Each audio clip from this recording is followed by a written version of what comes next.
आइए मैं आज आपको जियो की सक्सेस स्टोरी के पीछे का असली रीजन बताता हूं। I am sure you will enjoy it.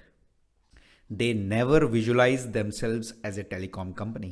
जियो वालों ने सोचना शुरू कर दिया कि हम इस इंडस्ट्री के अंदर घुसेंगे कैसे, टेलीकॉम इंडस्ट्री में।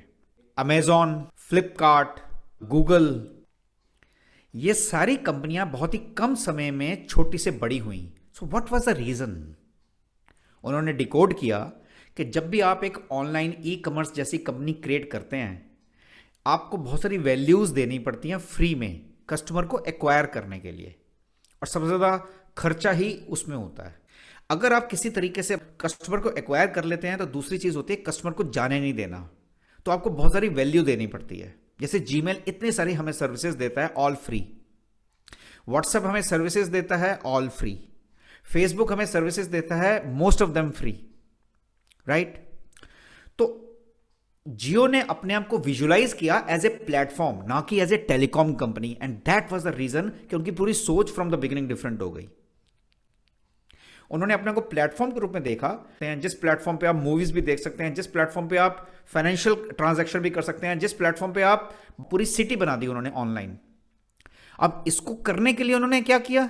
उन्होंने अमेजॉन, क्या कहते हैं, प्राइम वीडियो, नेटफ्लिक्स, इन सब के साथ टाइप किया, और उनको क्या प्रलोभन दिया होगा कि भैया फ्री में आ जाओ, हमारे जो कस्टमर होंगे वो आपके भी कस्टमर बन जाएंगे, तो पैसे कमा लेना, शुरुआत में फ्री देना पड़ेगा, और एक साथ बहुत सारे कस्टमर आपको एक मिल जाएंगे, तो आपके लिए भी फायदा है, हमारे लिए भी फायदा है।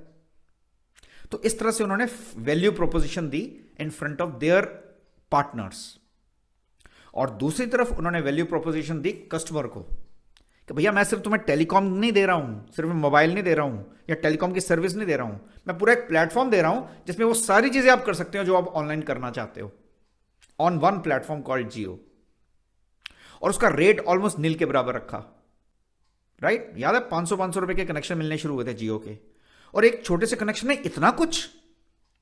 तो उन्होंने बहुत कम समय में बहुत सारे कस्टमर एक्वायर कर लिए कंपटीटर्स के, उनको तोड़कर बहुत ही सस्ते में, और उसको रिटेन करने के लिए उन्होंने बहुत सारी वैल्यू दी। और जब कस्टमर बहुत ज़्यादा एक्वायर हो गए, जो अब लेटेस्ट शायद 35-40 करोड़ हो चुके हैं इंडिया के, तब वो गए इन्वेस्टर्स के पास, और उन्होंने ये नोट किया कि जितने भी स्टार्टअप होते हैं पहले ऐसे ही करते हैं, और जब उनके पास बहुत सारी वैल्यूएशन हो जाती है, प्रॉफिट चाहे उन्हें एक भी पैसा ना कमाएं, प्रॉफिट ना कमाएं, लेकिन वैल्यूएशन अपनी इतनी बढ़ा लो कि आपने जो आज तक खर्चा किया वो प्लस 10 टाइम्स मोर, दूसरे इन्वेस्टर को इनवाइट करते हैं कि आप ये एक्स्ट्रा पैसे दीजिए और हमारी कंपनी में स्टेक होल्डर बन जाइए। This is how startups work या प्लेटफॉर्म्स वर्क। यही काम जियो ने किया, and that was the at such a big scale. तो कोविड के दौरान ही उन्होंने फेसबुक को और गूगल को सिर्फ 9% स्टेक 1.34 थाउजेंड करोड़ में बेच दिया, सिर्फ 9% स्टेक, और अपना जितना भी आज तक का 3 साल का खर्चा था, जो इन्वेस्टमेंट उन्होंने की थी, वो रिकवर कर ली। Now it's a profitable company. बात समझ में आई? मजा आया? दैट इज वाई मैं बार बार कहता हूं कि आप अपनी डिसीजन मेकिंग एबिलिटी बढ़ाइए, you will be super successful. And decision making के 3 पायदान हैं, 3 स्टेप्स हैं। First is understanding the situation correctly, analyse the situation correctly, business situation, outside environment.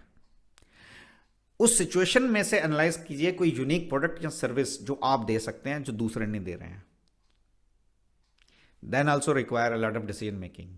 और इस यूनिक प्रोडक्ट या सर्विस को बनाने के बाद आपको डिजाइन करना होता है एक बिजनेस मॉडल कि इसको सर्विस कैसे देनी है, इस बिजनेस को चलाना कैसे है, right? That is the third part. And fourth is execution.